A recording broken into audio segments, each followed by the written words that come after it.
Hello friends, welcome to MM law classes.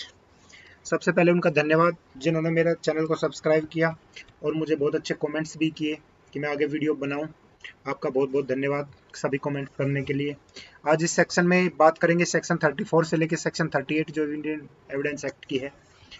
तो सबसे पहले बात कर लेंगे सेक्शन 34 जो बात करती है entries in book of account when relevant. जो किसी बुक्स में एंट्री होगी वो कब रेलिवेंट होगी। ठीक है, entries in the books of account और एन इलेक्ट्रिक फॉर्म, ये इलेक्ट्रिक फॉर्म जिसमें ऐड किया गया है सन 2000 में, regularly kept in course of business are relevant whenever the refer to a matter into which the court has to inquire, but such statements shall not alone be sufficient evidence to charge any person with liabilities। तो ये बात कर रहा है कि यदि कोई अपनी बुक्स में एंट्री रेगुलर बेस पे कर रहा है, kept in the course of business, किसी भी व्यापार के अनुक्रम में, तो रेलिवेंट होगा।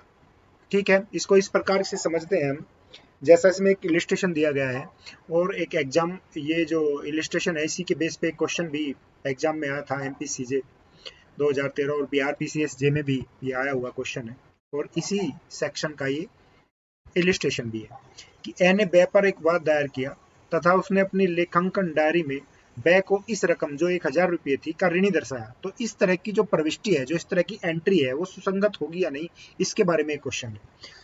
तो ये सेक्शन 34 में बताया गया है कि अगर कोई बुक्स में एंट्री करता है इस तरह रेगुलर बेस पे और उसमें कहीं ऋणी किसी को दिखाया गया है या उसमें कोई और एंट्री है, तो वो उस तरह की एंट्री रेलिवेंट होगी। तो इस क्वेश्चन का आंसर ए होगा, रेलिवेंट है।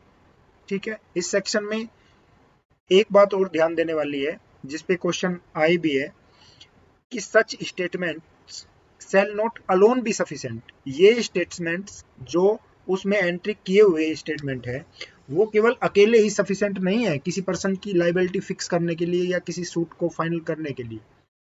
ठीक है, चार्ज के लिए वो ही सफिशिएंट नहीं है, एडिशनल एविडेंस भी इसके लिए चाहिए।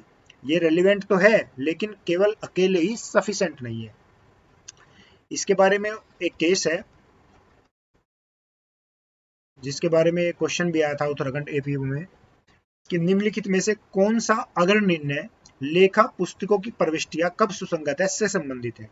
तो ये एल के आडवाणी बनाम सीबीआई का केस एक है जिसे जैन हवाला डायरी केस के नाम से भी जाना जाता है। इसमें सीबीआई ने एक जैन भाइयों पे रेड की थी, वहां से उनको एक डायरी रिसीव हुई जिसमें कि बहुत सारे उस टाइम के पॉलिटिशियंस के नाम थे उस डायरी में। तो उसके बिहाफ पे इन्होंने एक केस सीबीआई ने दायर किया था जो एल के आडवाणी बनाम सीबीआई था।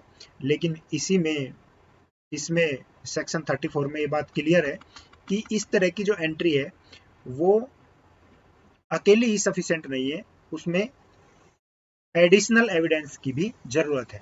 ठीक है, तो ये सेक्शन इतनी ही है। इससे जो क्वेश्चन अभी तक सेक्शन 34 से एक क्वेश्चन ये बनता है कि relevant entries in the books of account alone are sufficient to charge any person with liability, can be taken into consideration in a criminal trial, are not sufficient to charge any person with liabilities। तो इसका C answer correct है जो कि section में बताया गया है।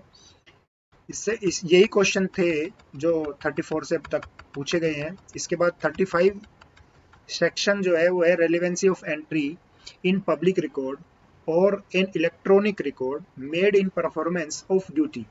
देखिए 35, 36 और 37(8) ये सेक्शन है, इनकी आपको हेडिंग याद रखना ही सफिशिएंट है क्योंकि इससे ज़्यादा याद रखने की इसमें कोई ज़रूरत नहीं है। एक बार सेक्शन जरूर देख लेना चाहिए और हेडिंग तो ये याद रखना ही है। सेक्शन 35 बात करता है कि पब्लिक रिकॉर्ड जो है, जो ड्यूटी को परफॉर्म करने में बनाया गया है वो रेलिवेंट होगा।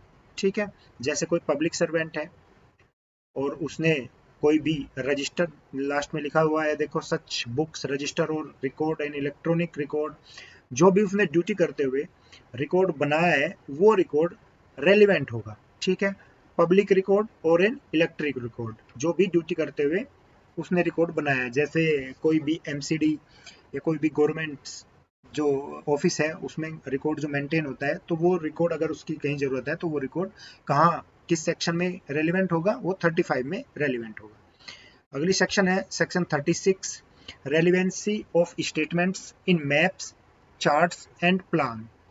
कोई भी जो गवर्नमेंट्स, सेंट्रल गवर्नमेंट्स या स्टेट गवर्नमेंट्स द्वारा बनाए गए मैप्स है, चार्ट्स है या प्लान्स है, वो कहाँ रेलिवेंट होंगे? वो सेक्शन 36 में रेलिवेंट होंगे।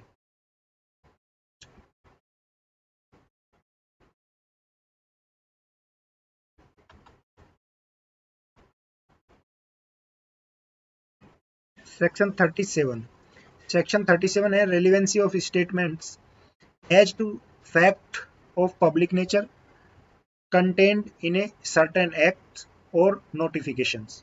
देखिए जैसे सेंटर गवर्नमेंट्स के सेंटर एक्ट है या कोई स्टेट एक्ट है या कोई भी अदर एक्ट है जो सेंटर या स्टेट गवर्नमेंट्स ने बनाया है, और कोई भी नोटिफिकेशंस है, वो किस सेक्शन में रेलिवेंट होगा? वो सेक्शन 37 में रेलिवेंट होगा।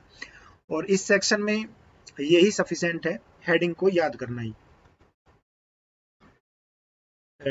सेक्शन 38 है relevancy of statements as to any law content in a law book.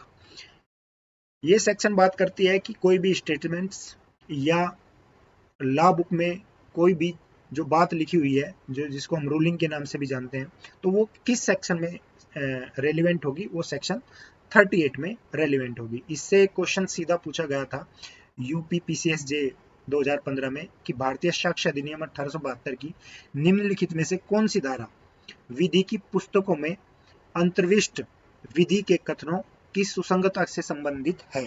तो ये सेक्शन 38 है, जहां जो लॉ बुक है उसमें जो स्टेटमेंट्स हैं उनकी रेलिवेंसी के बारे में बात करती है। तो यही क्वेश्चन इस सेक्शन से आया है। ठीक है, सेक्शन 34 से लेके सेक्शन 38 तक हमने इस वीडियो में देखी। इससे आगे की सेक्शन हम अगली वीडियो में देखेंगे। दोबारा मैं उन लोगों का धन्यवाद करता हूं जिन्होंने मुझे इतने अच्छे अच्छे कमेंट्स किए और आगे वीडियो बनाने के लिए मुझे उत्साहित भी किया। Thank you very much.